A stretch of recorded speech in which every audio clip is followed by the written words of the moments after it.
इथेच आहे पण सापडत नाही अशी म्हणायची वेळ आली. मित्रांनो, अर्धा तास झाला या जंगलात सिद्धनाथ वॉटरफॉलला ओळखतोय. चालून चालून घामाघूम झालोय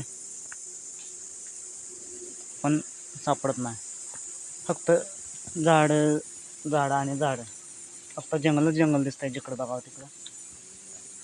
कुठं आहे काय माहीत, गावतंय का नाही काय माहीत. बघूया अजून थोडा वेळ शोधूया, नाही तर मग बाद झाला. जाऊया आपल्या घराकडं.